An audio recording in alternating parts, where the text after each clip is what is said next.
Hi SB lovers, welcome back again with me Mr. Yusuf from SBI Course. Ketemu lagi dengan saya Mr. Yusuf dari Bimbingan Belajar Setiabudi Indonesia Probolinggo.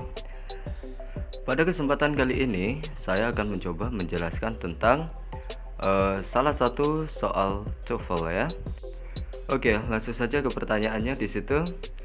In the 1970s, pada tahun 1960-an, pop art blank to discover artistic significance in the commercial artifacts of the consumer culture.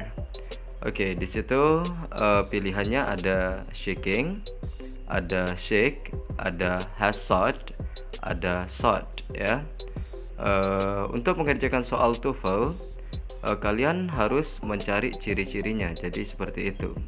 Ciri-ciri atau indikator dari soal di situ adalah in the 1970s, pada tahun 1960. Jadi dalam kalimat tersebut menjelaskan tentang kejadian yang sudah terjadi di masa lampau. Ya, jadi menggunakan simple past tense atau menggunakan present perfect atau past perfect. Jadi seperti itu. Oke, jadi yang harus kalian ingat di situ adalah keterangan waktunya ya. Oke, lanjut ke indikator berikutnya. Di situ ada pop art, yaitu kesenian pop atau seni pop ya. Itu merupakan subjek. Jadi yang dibutuhkan di situ adalah kata kerja.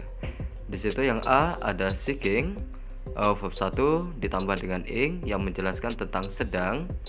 Ya, jadi kalau misalnya yang A itu sudah jelas bukan, karena verb ing itu digunakan untuk menjelaskan kejadian yang sedang berlangsung saat ini. Jadi seperti itu. Atau seeking itu bisa juga menjadi sebuah gerund, namun kalau kata kerja ditambah ing itu berfungsi sebagai subjek.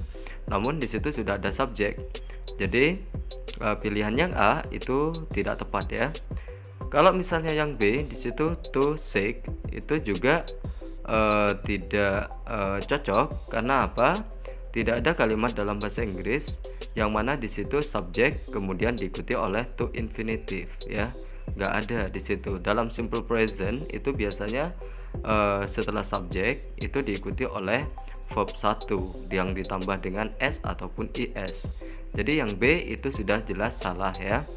Kemudian yang C di situ has sought. Sought itu merupakan verb 3 dari seek ya. Oke, jadi ini has sought ya. Itu ada auxiliary has ya. Kemudian diikuti oleh verb 3. Itu merupakan present perfect ya. Jadi present perfect, karena present perfect sendiri rumusnya subjek kemudian diikuti oleh have ataupun has kemudian diikuti oleh verb 3. Jadi seperti itu.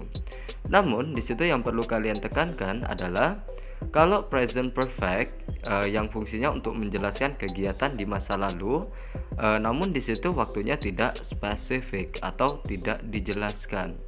Pada soal itu sudah terlihat jelas keterangan waktunya, yaitu in the 1970s, yaitu pada tahun 1960. Jadi jelas. Jadi seperti itu. Jadi kalau misalnya kita pakai present perfect, itu waktunya tidak harus dijelaskan. Jadi seperti itu. Selanjutnya yang D, di situ sought itu merupakan verb 2 dari seek sendiri ya. Jadi kalau menurut saya jawabannya adalah yang D, yaitu sought ya, dalam simple past tense. Simple past tense itu adalah tenses yang digunakan untuk menjelaskan kejadian di masa lalu yang juga penyebutan waktunya, keterangan waktunya itu dijelaskan secara jelas. Ya, jadi untuk rumusnya simple past tense itu subjek kemudian diikuti oleh verb 2. Jadi sudah sangat tepat sekali kalau misalnya jawabannya adalah yang D ya. Pop art sought to discover artistic significance. Nah, itulah penjelasan dari saya tentang salah satu soal TOEFL di situ. Ingat, ketika kalian di situ mengerjakan soal TOEFL, kalian harus paham tentang ciri-ciri dari kalimat pertanyaan yang diberikan. Jadi seperti itu. Oke, itu saja dari saya. Mudah-mudahan video ini bermanfaat bagi kalian yang sedang belajar bahasa Inggris dan ingin meningkatkan skills dalam grammar bahasa Inggris. Tonton terus video-video pembelajaran dari saya ya. Oke, sekali lagi terima kasih banyak, and the last I say goodbye.